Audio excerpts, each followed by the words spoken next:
It's what I have to do, all right? Wait, is this working? Okay. I don't have to shove it in my mouth. Got it. Okay, hello everyone. I hope you're having a wonderful evening at Galaxycon Richmond. It seems like everyone is settled in and I'm all set up, so let's get started. That means... So first I want to hear about you guys. Raise your hands if you are a furry. Okay, good. It's like at least half of the room. Awesome. Put your hands down. Raise your hands if you are not a furry. Oh, good. We got like a nice 50-50 split. I love that. Keep your hands raised if you hate furries. It's okay. I'm not here to judge. My job here today is to convince you otherwise. Make you like furries. Okay. So I should probably tell you a bit about myself. My name is Hax. I am 20 years old. My pronouns are she, her. I'm an art student, and I'm local here to Virginia. I've made the 3 suits that you see in those pictures right there, and the little QR code is just like all my links and social media and stuff if you want that. Yeah. I've been a furry for about 5 years now. I have yet to attend a furry convention, unfortunately, thanks COVID. Yeah. And I've been attending Galaxycon Richmond since 2019, and I plan to attend every year I can. So, yeah. So, here comes the burning question. What is a furry? So, a furry... Change the slide. I need someone with human hands to actually like touch the keys. So, yeah, unfortunately. So a furry is someone who is a fan of anthropomorphic animal characters. These are characters that have human-like traits. They walk on 2 legs, talk, wear clothes, etc. It can be a combination of any of those things. So characters like Simba from The Lion King, Mickey Mouse, Bugs Bunny, etc. Those are all furry or quote-unquote anthro characters. And anthropomorphic is often just shortened to anthros. So hear me say anthros later, that's what I mean. Yeah. And many furries will create what is called a fursona. Sorry. Oh wait, I forgot to mention, I am recording this panel on my phone. It's pointed at me, not you guys, so if you say anything, just know that it will be uploaded to YouTube. So, yeah, it'll probably be called like Furry Panel Galaxycon 2023, something like that. So, yeah. Wait, what slide are we on? Gotta go back to the... We gotta go to the personas slide. Go back to. Oh, Sorry. It's okay. You're doing good. It's not like I would be able to touch the keys with these. I mean, I can, but it's not convenient. Okay, so most furries will create what is called a persona. A persona is a character that someone creates to sort of represent themselves in ways, like themselves as a furry or an animal, something like that. It can be any animal, really. It's weird when a lot of like non-furries say like, oh look, I can make a persona. What animals are there? And I'm like, animals that. Do you know what animals are? like I think it's restricted to like dogs, wolves, cats. No, you can make your persona like any animal you want. Like probably like the most unique I've seen is like most unique few that I've seen is like a red panda dragon hybrid. I've seen some like Pokemon inspired personas, and probably the most unique I've ever seen is like a cicada persona. Yeah. You know, those annoying bugs that buzz around in the summer. Yeah. It's really cool. Yeah. So yeah, again, no rules or limits. Make whatever the heck you want. It can even be a different gender or age than you. It really doesn't matter. So yeah. Next slide. And so the most common way to show off your persona and characters is by making or commissioning artwork. And some of these artists are able to do furry artwork as like a full-time job, which is really impressive. I know a lot of you have heard like, oh, furry commissions cost like so much money. But yeah. And like, not enough people say this, but this is the backbone of the furry fandom, okay? There would be no furries if there weren't art, and I'll get into that later. But yeah, this is the most common way to show off your persona. As you can see, I have my persona up there, yeah, and some of my friends. So yeah.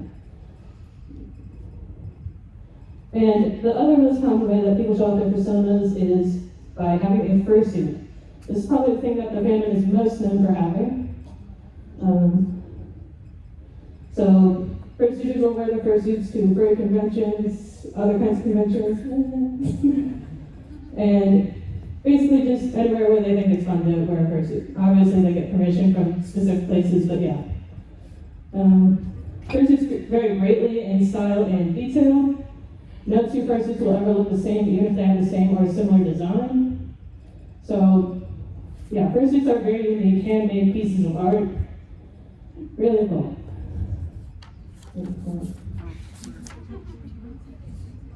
So yeah, a fursuit can cover your entire body or just like parts of your body, like what I'm doing right now. And you're probably wondering, well, how much does, wait, no. I'm sorry, I didn't practice this enough, I'm sorry. So the experience of fursuiting, it's really a magical experience, minus how hot it is in my fursuit head right now. Yeah, it's really fun for both the wearer and whoever's interacting with the fursuit. I'm sorry, I've never been in front of an audience this big before. You're doing great.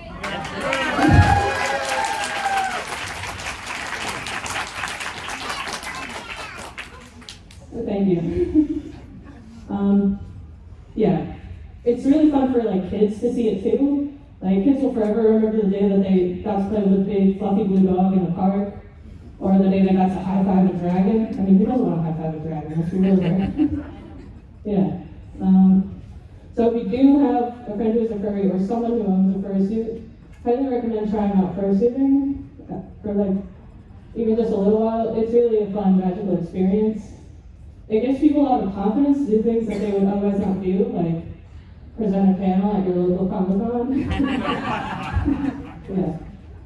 Or like dance in front of a crowd, generally just being the center of attention. Like you will get a lot of attention if you're wearing a fursuit, trust me. Yeah, so you're probably wondering, how much does this all cost? And oh boy, these things are not cheap. Even if you make it yourself, you're looking at around like $200 to $500 of materials. Maybe if you're a little thrifty about it, you could get it down to $100. But yeah, if you are like a crafts person already, if you're to like make cosplays and stuff, you probably have a lot of the tools and materials you'll want to need. But if you're not, get ready to spend like $300, buddy. And it's just because it takes a lot of time and labor and effort.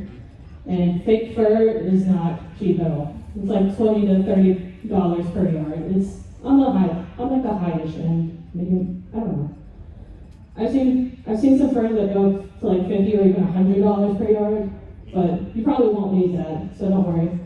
And the second main way to get a fursuit is to commission an artist or a team of artists to make the fursuit for you. Now, for a full body costume, this can range between $3,000 to $7,000 and above. It's because you're paying an artist to make this highly detailed costume that is form-fitted to your body, one of a kind, work of art, and it takes a long time to make a fursuit. Like this head right here that I made, it probably took me like 100-something hours total. It really does just take that long. And a lot of these experienced fursuit makers have been doing this for years, sometimes decades, which is really impressive. So that's what can justify a higher price range. Like Multicolored Art, the person who made this fursuit right here, their offers, you have to offer to get a commission. You aren't given a quote. You have to offer at least 10 grand for a full suit from them. And they're considered one of the top of the line, one of the best fursuit makers you can commission. And it's really hard to get a slot from them in the first place, let alone afford it. So yeah. If you're good at something, don't do it for free. Yeah, exactly. Seems like it's worth it. Yeah, it is. So, a couple of you are probably parents who are wondering, well, I don't really want my kids out of fursuit. I'll just order this nice looking one on eBay for $400. Well, let me tell you about scam fursuits. So, do not buy fursuits from scammers. You'll think you're getting this, you're getting that. It doesn't look very nice, and it probably doesn't feel very nice to wear either. So a lot of these sellers will sell on websites like DHgate, Alibaba, AliExpress, stuff like that. Wish. And they're made overseas in a factory with some really poor materials, and so it probably won't look good. And the pictures that they use are often from credible actual fursuit makers who are willing to make a nice costume for you. Breathing. That's a good thing to do. Yeah, it is a good thing to do. That That's seems really like a nice. necessity. Yeah. Yep. Yeah, so yeah, don't buy from websites like Alibaba or AliExpress. And these are stolen designs from other people. So not only are you stealing work from another fursuit maker, you are stealing someone's character as well, which that's not great to do. Like, you might even be mistaken for that person. And Etsy is usually a safe place to buy fursuits and fursuit parts. Usually they'll have some other social media so you can confirm that they're actually selling what they're selling. And eBay is a hit or miss. Sometimes it's real, sometimes it's not. Again, try and check social media to see if this is actually real or not. Yeah, so a real fursuit maker will be active on multiple social media platforms, and they will be working with you one-on-one to create a fursuit for you. Never ever will you go to their website and there'll be a drop-down menu for you to select your size. Never. You are working one-on-one with them to make sure everything is correct. So, yeah. So, now that that's over with, let's get into some furry demographics.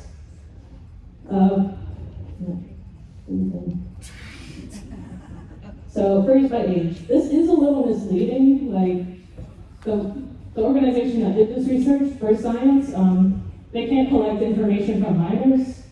Don't know why, that's just how it is sometimes. So, you can totally be a kid and be a furry. That's totally fine. I was a furry I became a furry when I was like 16. And you can be a furry younger than that. It's fine.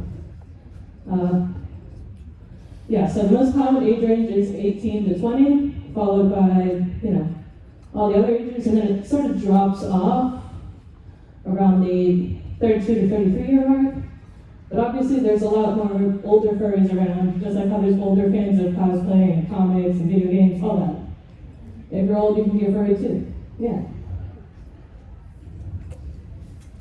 And then furries by race and ethnicity, so most furries are white, which is followed by East Asian, Hispanic, Black, Indigenous, Native, Middle Eastern, and Central Asian/Indian. So it's a bit tricky to see the differences between the different years because some of the terminology has changed. Like there's no others category anymore, and the names have changed for the Asian categories and Native American. So yeah. Then furries by gender identity. It's probably unsurprising to find out that most furries are cisgender men at 66%, followed by cis women, but look at how many transgender furries there are in non-cis furries.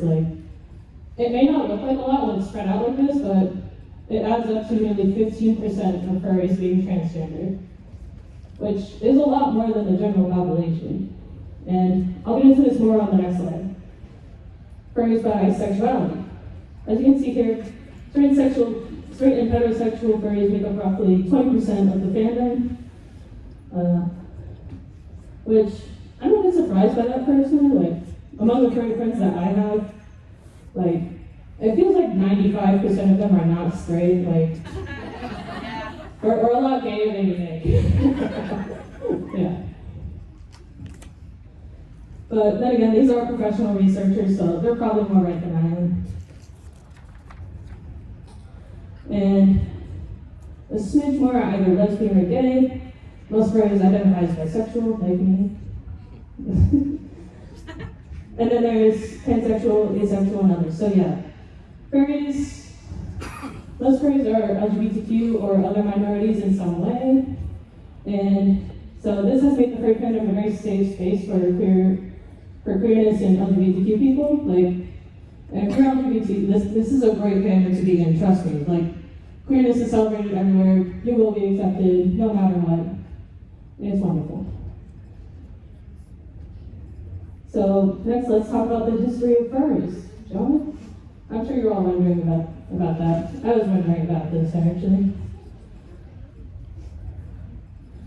So, at the very start of it all, anthropomorphic artwork began to be created and sold at science fiction conventions in the mid to late 70s. Feels like everything starts in the mid to late 70s, being honest. Yeah. So yeah, comics were sold at science fiction conventions and also by a mail subscription service because, you know, we couldn't do it digitally back then. And yeah, so the focus on anthropomorphic animals.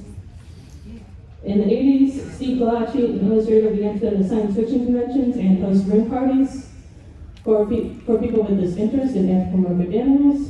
And over time, he said that the parties seemed to have a life of their own, separate from the rest of the convention center.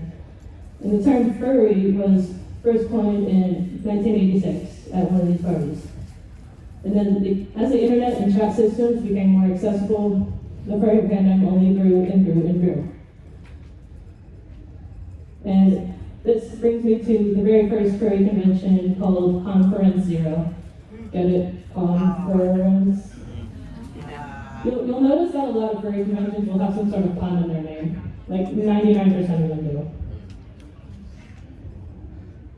So yeah, Conference Zero was the very first furry convention. It took place in January of 1989 in Costa Mesa, California.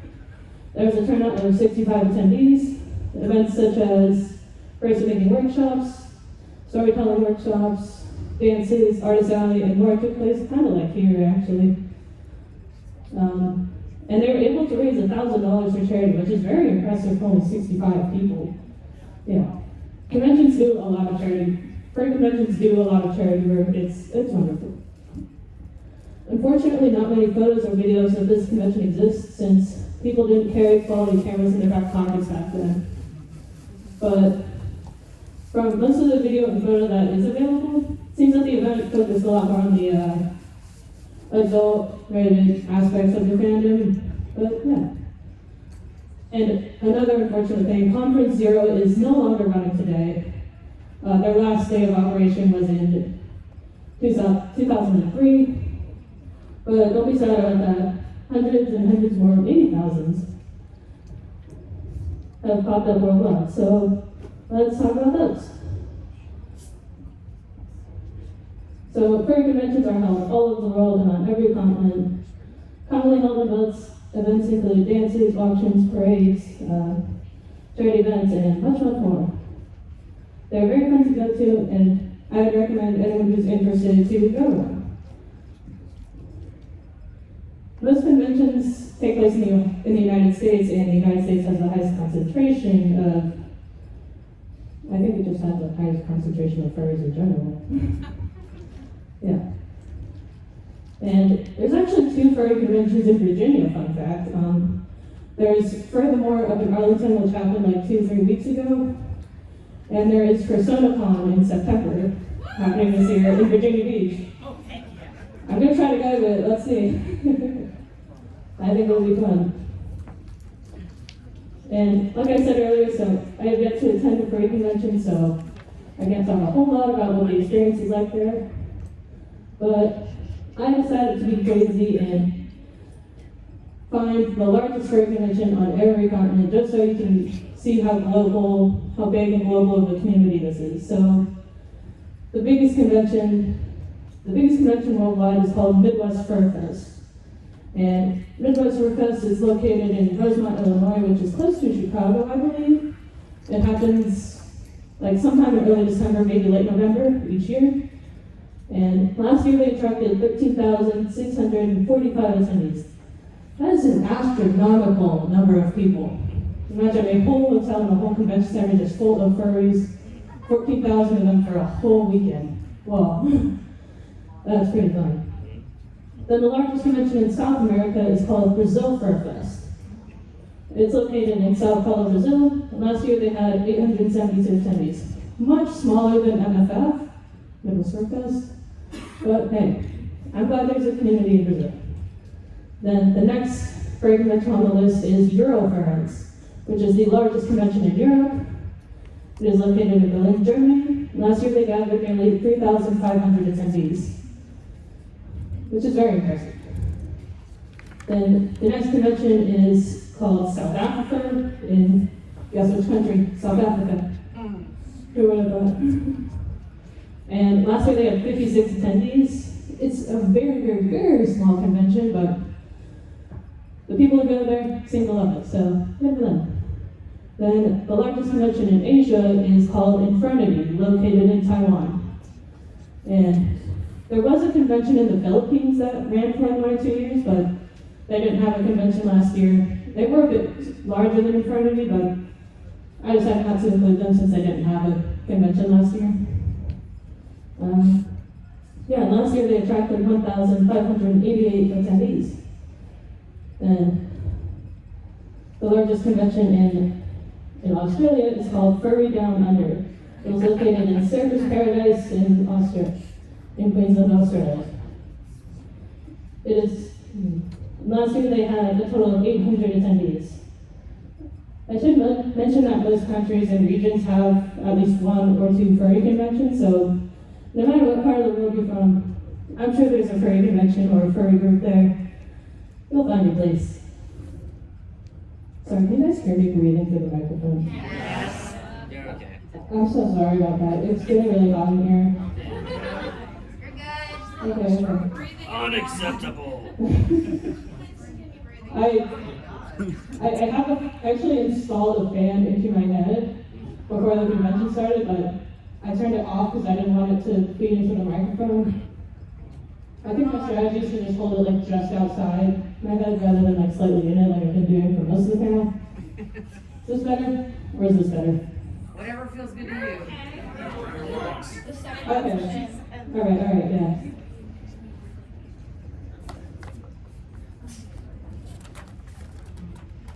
Thank you, my favorite system.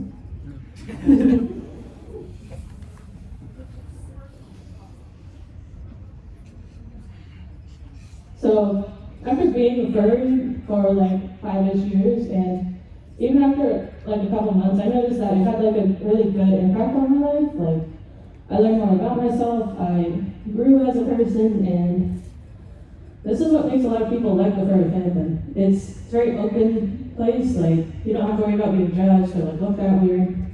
You can just be yourself. And so, let's hear the story of Lelia Scandal. So Lindsay was a very shy kid. She didn't have a lot of friends growing up because she suffers from an anxiety disorder. And it was extremely hard for her at times. And growing up, the family dog, a Springer Spaniel named Lucy, gave her a lot of comfort with her anxiety. Eventually, she did make some friends who were in the furry fandom. And after attending a few furry conventions, she decided to commission a fursuit of her persona Lilia. And now, Lindsay wears her fursuit at charity events in support of both animal shelters and raises awareness for all the animals that need homes in Florida. And she also has a YouTube channel called Baking Alberca, where she posts a lot of baking videos, and yeah, she bakes in her fursuit, which is really impressive, I think. She just have to clean it a lot afterwards, but it's still really impressive. Yeah. And she also works as a veterinary technician, so she gets to see dogs every day. She loves dogs. And so yeah, the furry fandom seems to have helped her a lot with her social anxiety and has helped her become who she is today. Isn't that great? She's living her best life. Isn't that wonderful? Yeah. And what am I going to work with, guys? We'll find out. And let's move on to some misconceptions about the furry fandom. Oh boy. Yeah, we're getting into this. I promised an entertaining panel. This is entertaining. So, first misconception is that you need a fursuit to be a furry.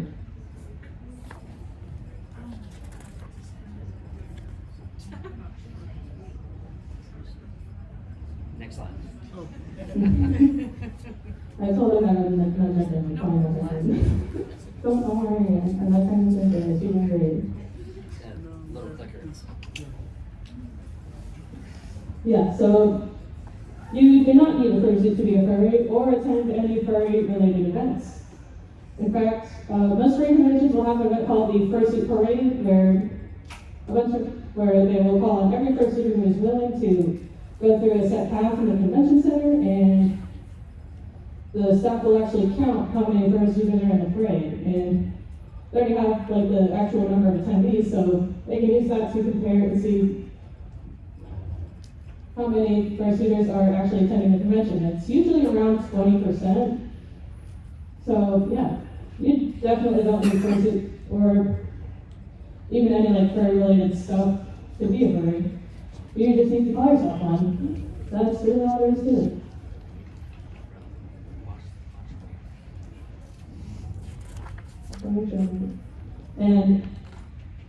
And I know I talked about cost earlier, but even with that, some furries don't want a fursuit. It may not be worth it to them, like money-wise, or they have a medical condition or disability that prevents them from fursuiting, and some people just get really claustrophobic in them, which I can totally understand, like this is covering my whole head, and I can't see well. So if you're somebody who gets claustrophobic easily, I'm sorry, but I would not recommend getting a fursuit or wearing a fursuit. It'll probably freak you out. And Or it could help you. yeah, I mean, exposure therapy is a thing, so maybe. Yeah, so the reason it's difficult for some people with certain medical conditions and disabilities is because these things get very, very hot, very fast. They get very stuffy. And right now, with my fursuit head on that I put on when the panel started, my face is covered in sweat. And that's why I hear me breathing a lot, because it's hot in here. I know this room probably would feel hot, but I feel very hot and sweaty. And I've just been standing here talking. So you can only imagine running around a convention center for an entire day, how sweaty and hot you're going to feel, especially in a full suit. So yeah, that can make it very difficult for people with medical conditions and disabilities to wear it for a long time or even at all. Not to say that you can't wear a fursuit with a medical condition or disability. Like I know people with asthma who wear fursuits and are fine. It's really something you have to talk to your doctor about and ask yourself, like, what can I do to make this more comfortable for me?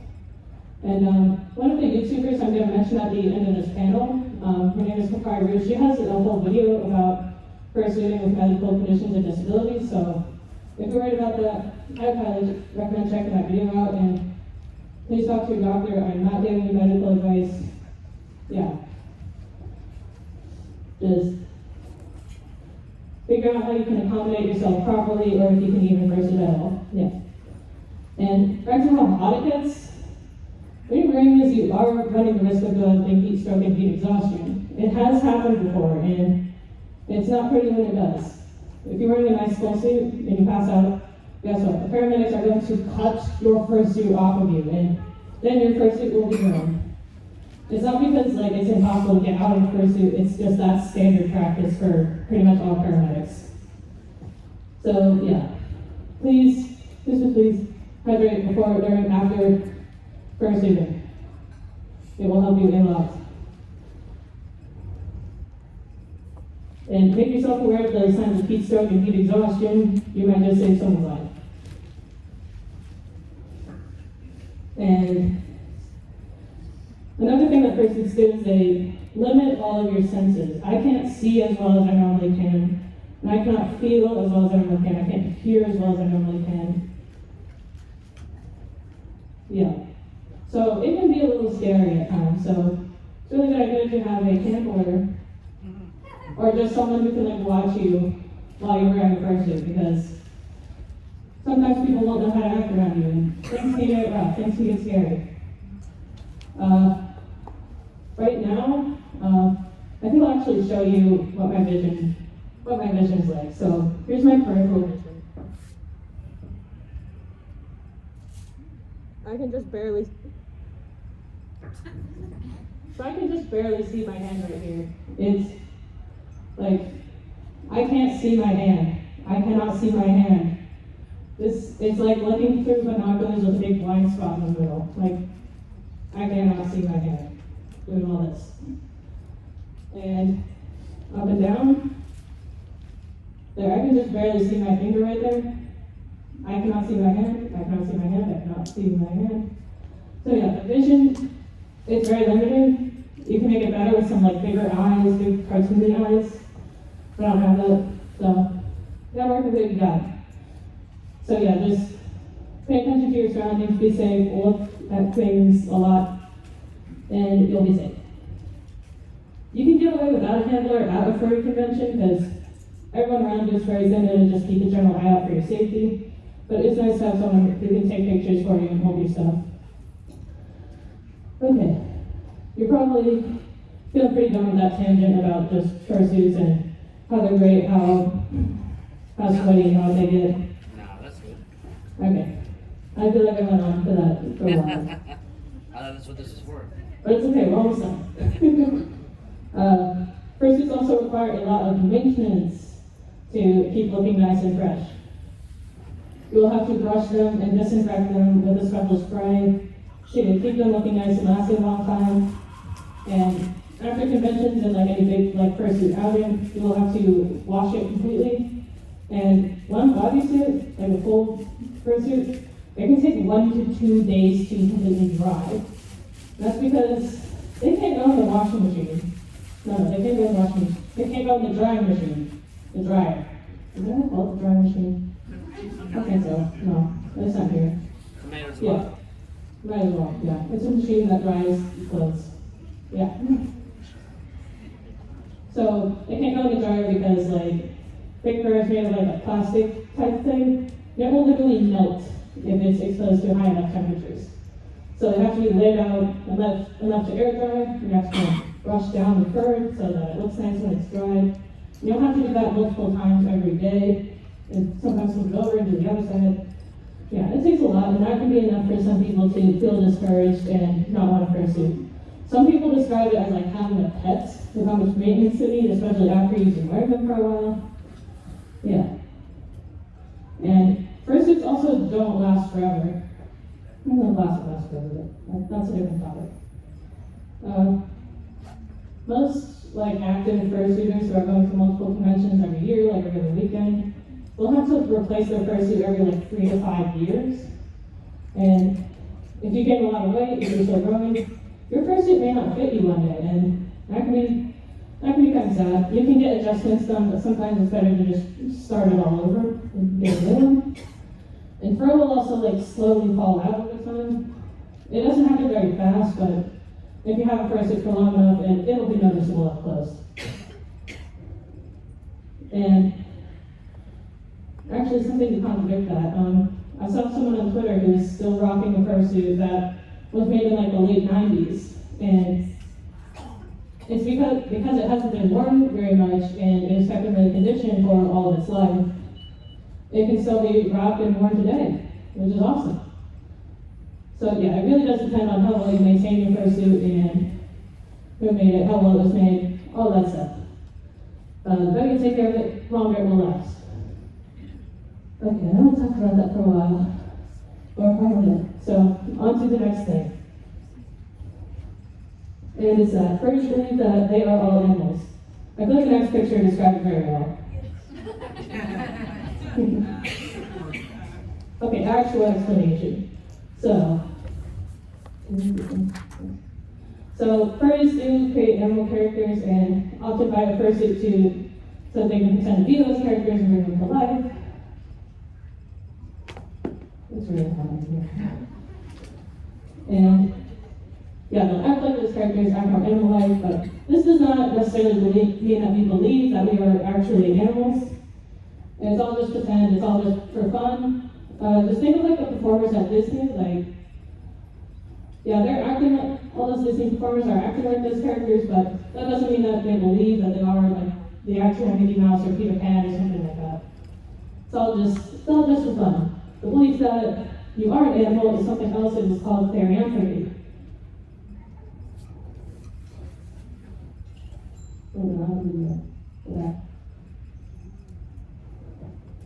So, Therians are people who, should I say people? Oh no. Therians are those who believe that they are psychologically or physically an animal or creature of some kind. And it is a completely separate thing from the furry fandom. Some Therians do find themselves enjoying the furry community, sometimes they don't, and vice versa. I can't really say much more than that because I am not a Therian, so I asked my friend Serge, who is in the audience somewhere. Hi Serge, hello, hi Serge. So he's both a furry and a Therian, and I invited him to talk about the differences. So you're oh no, the video's not there. The internet is really bad here. Okay. Oh, I can see it. Okay. Oh, great, it's loading. How wonderful. Also can't hear it. Well, yeah, because it's not playing. They're like, I can't hear it even if it's playing. I forgot about speakers. Pause You it. just have to put the mic down next to the Yeah. PC. Yeah, I'm gonna do that. Hold the mic. I'm here to tell you the difference between the two. Now, earlier we have defined that a furry is someone who is a fan of animals.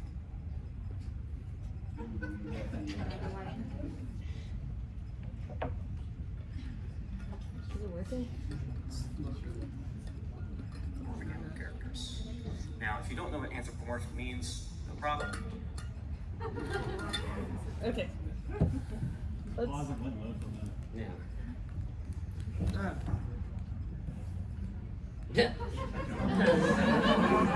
That's the next topic. Let's. It's okay. Technical difficulties. Please give us a minute.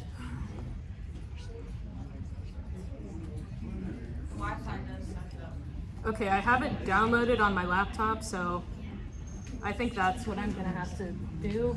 No, I'm not trying to drag it in.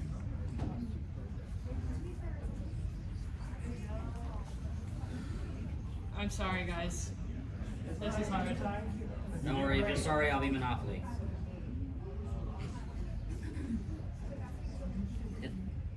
Bad joke.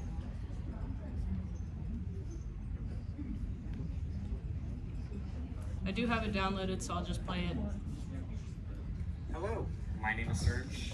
I am a furry and I am a Therian, and I am here to tell you the difference between the two. Now, earlier we have defined that a furry is someone who is a fan of anthropomorphic animal characters.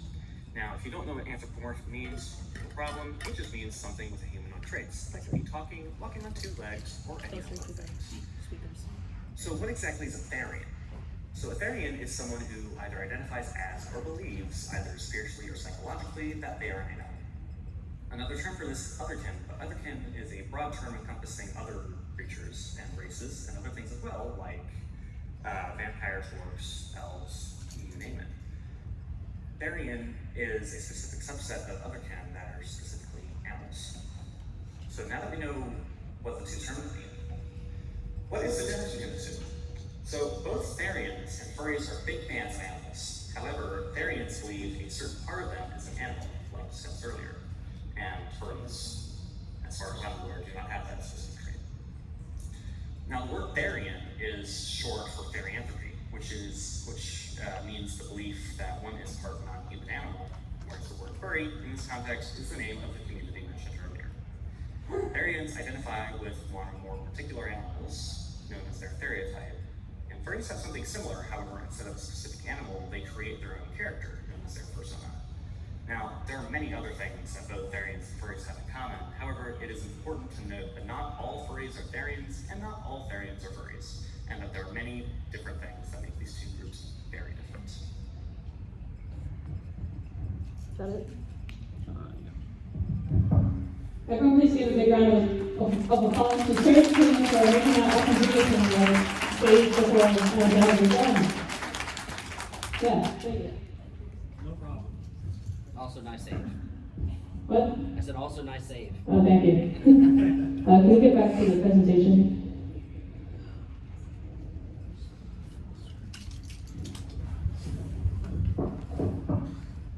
Just go up to the corner and make it full screen. Yellow button on the top left corner. No, yellow button will minimize it. I thought that was another green button. I'm gonna max that up. Okay. Next topic. Hello, my name.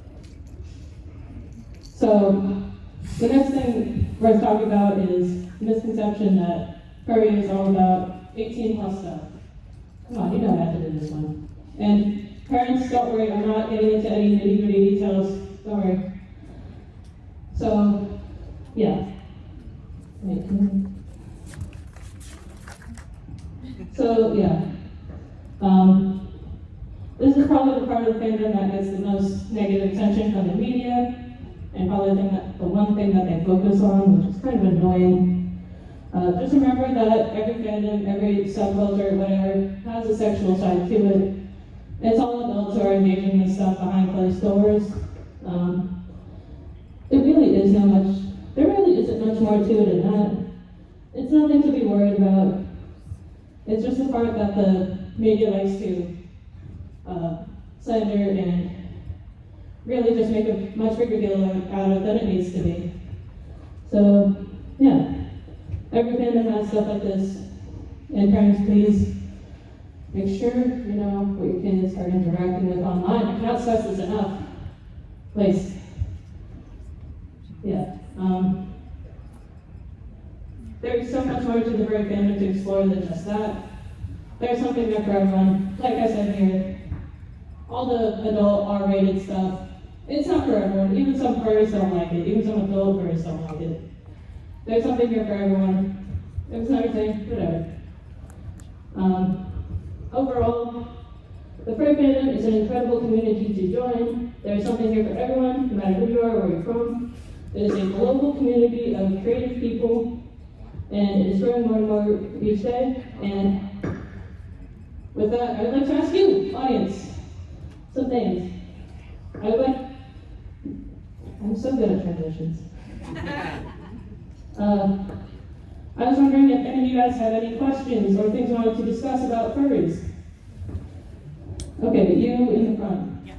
So my daughter wants help making her suit.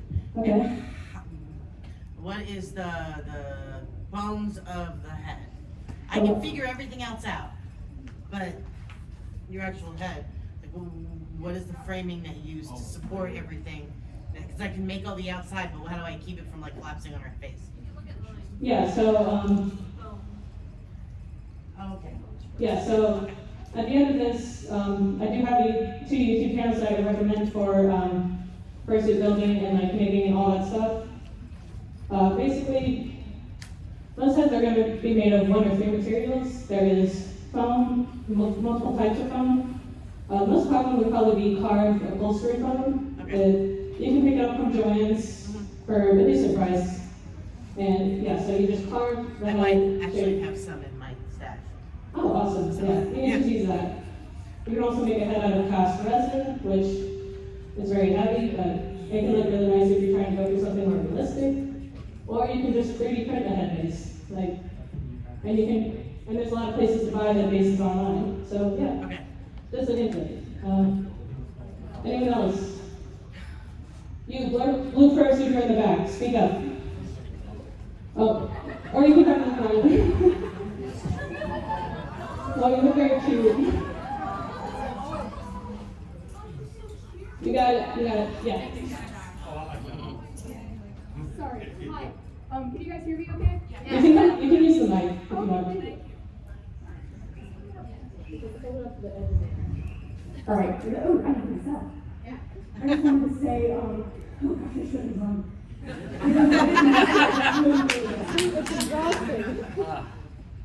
Anyway, one thing that was kind of touched on that just, for those of you who aren't furries or just confused about it. Good God, I'm so sorry. Listen, I dance in this fursuit head, and every single time I feel like I'm about to faint when I go on the dance floor. Yeah. So how fursuiting can be comfortable for some people. I just want to share about myself. I am on the autism spectrum, and normally I really don't like touching other people. I really don't like hugs, physical contact. But when I'm wearing this, I hug people no problem because it's like an extra physical barrier. Because I do like this sensation of sharing the love physically with another person. But this makes it a lot more comfortable for me to engage with people in a different way. And even speaking in front of you guys, it helps that you can't see my face even though you can hear them dying. But yeah, I think it is. There are a lot of neurodivergent people in the fandom. Because also it's just we grow up thinking feeling alienated from society, especially those of us like me who were diagnosed when we were adults. And that's why I always kind of felt more of a connection with animals, because I don't understand humans, so there's Robbie Doggy.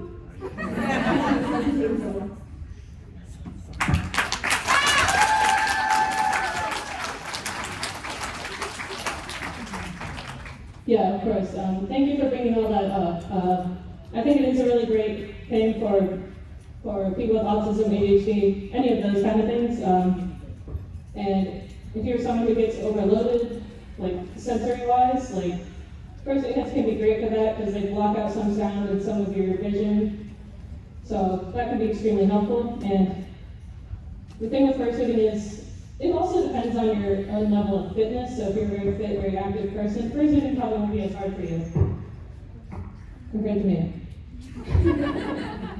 Anyone else? You, right there with the ears, I think. Yeah.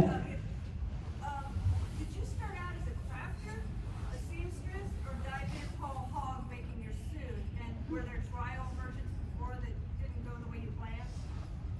So I actually started out as an artist, and I decided to pick up fursuit making as something I could do during the pandemic. I actually ordered the head base a month before everything shut down, so I was really glad to have that. Yeah, I've been making fursuits since then. I mostly just use YouTube and stuff to teach myself how to sew. Then later I bought my own sewing machine, and I started selling fursuit parts on Etsy, and my sewing machine has, with my sewing machine, it pays for itself if you start selling fursuit stuff with it, or anything you can sew, really. Yeah, I kind of just got into it on my own time, and I'm still doing a little bit of it, trying to focus on art more. Yeah. Anyone else? You right there in the front, blue shirt. I forgot. I draw a lot, and my friends were always asking me, do you have to be a furry to have a persona? And I just want to, I don't know how to explain it to them. Yeah, I think being a furry is more about just enjoying anthropomorphic animals. I don't think you need a persona to be a furry. Some people would rather just sit back and enjoy it, and hey, that's totally valid.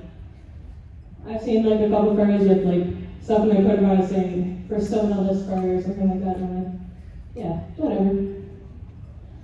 Anybody else? You, on the side. Yes.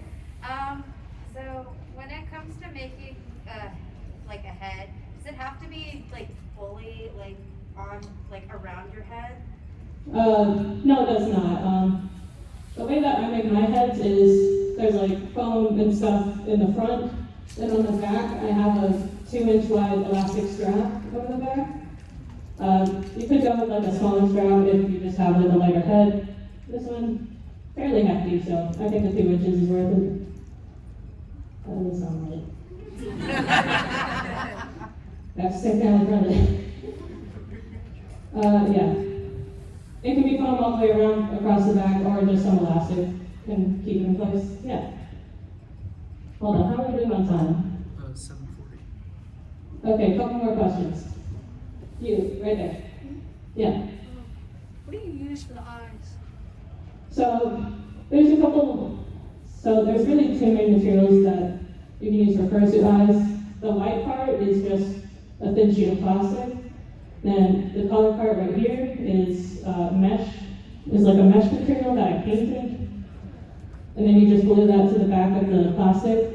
And there you go. Or you can make the whole thing out of mesh and have amazing, nice vision, but let's take a look side to side to go with plastic around the white part. I'm pretty sure it's called buckram, right? Yeah, it's called buckram. I know some people use like vinyl or Ada mesh. Yeah. Any other questions? You in the back. Yeah, you. So you mentioned spray and brush stuff. What do you recommend? So, to brush your fursuit, I would recommend getting either a metal comb or a slipper brush designed for pulling loose hair out of pets. And for sprays, you can either make it yourself or buy it pre-made. It just needs to be like a mix of water and isopropyl alcohol. You don't want to go over more than 50% isopropyl alcohol. You can go less if you want it to be weaker. So. And usually you also add a few drops of essential oils so that you can actually make it smell nice also while it's being disinfected. Dang, this feedback really calm. Yeah, if you do use essential oils, do not use eucalyptus oil. That is the one type of essential oil that will not be good for your fursuit. Rumor has it that eucalyptus oil will eat away at the fur over time, so don't use that. You use anything else. And you can also buy some really nice scents online as well. That's what I usually do because I think it would be nice to have a fursuit that smells like rosemary. I think it's nice. Yeah, I'll take like one or two more questions. You in the back again with the reddish hair. Yeah. For a personal touch, would you think it's best to either buy it or make it if you want it to be more personal? That's a tricky question. So, a good fursuit maker will be working with you every step of the way to make sure it's perfect to what you want. You can also like each fursuit maker seems to have their own like style, so you can find a fursuit maker with a style that you particularly like, and you can go with them. But if you really want it to be 100% personal, I would suggest spending the time to make it yourself. That's what I recommend doing. Your first one probably won't turn out good, so maybe be prepared to make a second, or if you have a friend who makes fursuits, get them to help you out. There's so many tutorials and resources online that can help you with that, so yeah. Okay, last question. Who will it be? You in the blue shirt, right there. Where do you get the fur from? There's multiple places to get fur. You're gonna have to order it online, because what you find in person at craft and fabric stores usually isn't the best quality, or there's better quality out there for often a better price. The places that I look at are Big C Fabrics, which is located in California, so yeah, the shipping will be high, and it'll take like a week to get to you, but it's so worth it once you get it because it's really nice quality. There's also Fursuit Supplies out of North Carolina, and also Howl Fabrics, like Howl. They also have very nice high quality furs. There's also some sellers on Etsy who may be able to help, who may have what you're looking for. So yeah, just look around. And the main fur types that you want to look for are luxury shag, beaver, and teddy. Yeah. I see a lot of people walking out, so I think it's a good time to wrap up. This is a really great documentary to watch. This is Electrically Celine Furry Nation from CNN. It helped me with some of the research that I did for this panel. Not that I had to do much research, honestly, and you know. Yeah, really great documentary to check out, and here are some other like artists and creators and YouTubers and all that you can check out. And yeah, scan those QR codes on their YouTube channels. Thank you all for coming. If you want to find me later, I will be going to the costume contest, and then I'll be going to some of the dances later tonight. I'll see you all there. Bye. Thank you all so much. What?